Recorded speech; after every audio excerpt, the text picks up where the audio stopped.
Bem-vindos ao nosso Falando Nisso de hoje, neste canal YouTube, com a minissérie especial Introdução ao Ensino de Lacan a partir das capas dos seus seminários. Abordando hoje o seminário 5, As Formações do Inconsciente, seminário de 1957 e 1958. Um texto que é contemporâneo do que vai aparecer lá nos escritos como a psicanálise e seu ensino, mas também com instância da letra no inconsciente ou a razão desde Freud. Texto para o qual eu fiz um comentário regrado, linha a linha, que saiu aí pelo Instituto Langage, né? Uma hipótese de leitura. O seminário 5 tem na sua capa um fragmento de uma pintura de Uccello, de 1432, que descreve a Batalha de São Romano, entre Siena e Florença. É uma descrição muito interessante, é uma das 3 representações que a gente tem desta batalha, está no National Gallery, não está na Abadia de Cluny, como eu pensava, porque eu estava pensando na capa de outro seminário, né? Na verdade, uma alusão ao tema do unicórnio, né? Que a gente vai ver aí mais pra frente. Mas está lá no National Gallery em Londres. Essa capa ela se justifica por uma análise que o Lacan faz dentro desse seminário, introduzindo, que é um seminário que introduz o grafo do desejo. Mais informações sobre isso, temos um vídeo específico sobre o grafo do desejo, seus andares, né? Como um desdobramento também do esquema R, do esquema I e do esquema L, sobre a estrutura da fala e sobre o esquema L e a estrutura da realidade, o esquema I e o esquema R. Então, a partir disso, nesse momento da obra do Lacan, vocês vão ter esse novo modelo, né? Um modelo baseado no grafo, que começa a se construir aqui, e para fazer essa construção, o Lacan desenvolve uma série de leituras sobre o xiste, para falar como no xiste o plano do enunciado se separa do plano da enunciação, para falar como no xiste existe uma aparição do desejo, um fisgamento, né, que interpela o fantasma, como a gente tem ali todo o funcionamento do inconsciente como um processo social. E um dos exemplos de xiste que ele narra é o seguinte: quando eu resolvi abordar com vocês este ano a questão do Witz, ou do Wit, iniciei uma pequena pesquisa. Não há nada de surpreendente que tenha começado interrogando um poeta. Trata-se de um poeta que introduz em sua prosa, bem como em formas mais poéticas, a dimensão de um espírito singularmente dançarino. Encontrar no Nietzsche essa ideia, que habita a sua obra e que ele faz vibrar até quando fala, vez ou outra de matemática, pois é também matemático. Estou me referindo a Raymond Queneau. Raymond Queneau participou do grupo Oulipo junto com Perrec, junto com Ítalo Calvino, junto com o Lyonès, né, que é um grupo de escritores que começa a pensar a criação literária a partir de certos problemas matemáticos, né?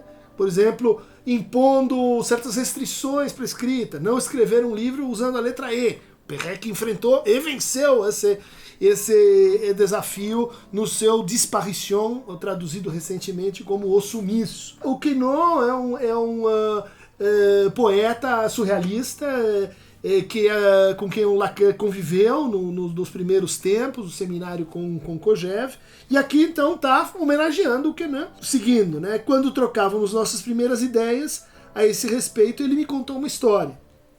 É a história de um exame do bacharelado. Temos então um candidato e temos um examinador. Fale-me, diz o examinador, da Batalha de Marengo. O candidato para por um instante, com olhar pensativo. Batalha de Marengo. Mortos, uma coisa medonha, feridos, assustador. Mas, diz o examinador, o senhor não pode me dizer algo mais específico sobre essa batalha? O candidato reflete por um momento e responde: um cavalo empinado nas patas traseiras e que relinchava. Olha lá, um cavalo empinado nas patas traseiras e relinchando. Surpreso, o examinador quer sondá-lo um pouco mais e diz: mas, cavalheiro, sendo assim, quer ter a bondade de me falar da Batalha de Fontenoy?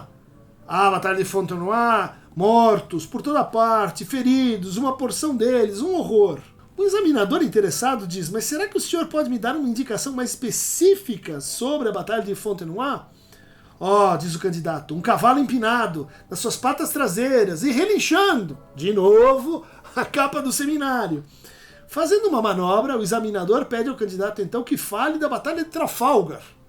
E ele responde, mortos, uma carnificina, feridos, centenas deles. Mas afinal, meu senhor, o senhor não pode dizer nada mais específico sobre essa batalha? Ah, sim, claro, um cavalo. Desculpe, meu senhor, devo observar que a Batalha de Trafalgar foi uma batalha naval. Diz o candidato, pra trás, cavalinho! O valor dessa história está, a meu ver, em permitir decompor, creio, aquilo que se trata na tirada espirituosa. Então ele vai analisar essa piada, né? Que o sujeito está tentando enganar o examinador com a mesma conversa vazia e adapta a sua mentira às condições de que, bom, tinha que ser um cavalo marinho ou um cavalo dentro da Batalha de Trafalgar. O seminário 5 é conhecido, então, pelo aprofundamento dos 3 tempos do Édipo. Quem quiser estudar o Édipo em Lacan, lê, então, esse começo do seminário, onde ele vai dizer, olha, fundamentalmente, o Édipo não é uma operação A3, mas ele é uma operação A4. Né? E, na verdade, ele deve ser pensado como a interpolação entre 2 triângulos. Um triângulo imaginário e um triângulo simbólico. Né? Um triângulo composto pela criança, o falo e a mãe, outro triângulo composto pela mãe, o pai e o ideal de eu. Vai ser um trabalho muito, muito interessante esse que o Lacan traz, especialmente quando ele compara a neurose obsessiva com a fobia, quando ele diz que toda estrutura se apoia em 4 termos, né? Quer dizer, que são os termos intervalares do grafo, né? Fantasma, desejo, ideal do eu e eu. Né? Então essa é a definição, são os 4 elementos que compõem a estrutura, no sentido de estrutura clínica. Compreende também uma discussão muito interessante sobre as relações entre desejo, demanda e necessidade. Ele vai aqui começar a depurar, a exigir mais do conceito de desejo, de tal forma a entendê-lo numa espécie de dialética com a demanda, sendo a demanda o campo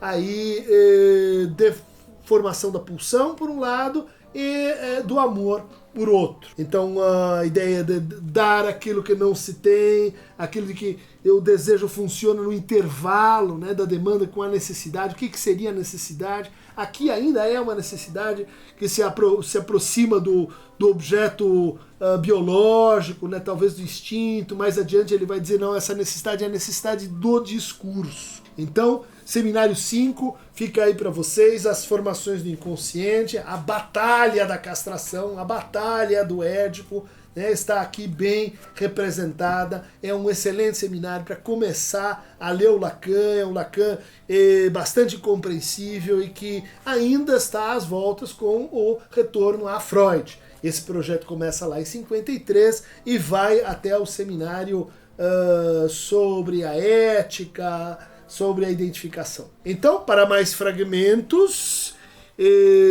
das obras de Lacan e das cavalariças que compõem esse desenvolvimento bélico, clique em Aqueron tá movendo. Na próxima edição, nós vamos estudar a capa do Seminário 6, o desejo e sua interpretação, a partir da imagem da alegoria de Vênus e Cupido, né, feita por Bronzino em 1515. Vem com a gente!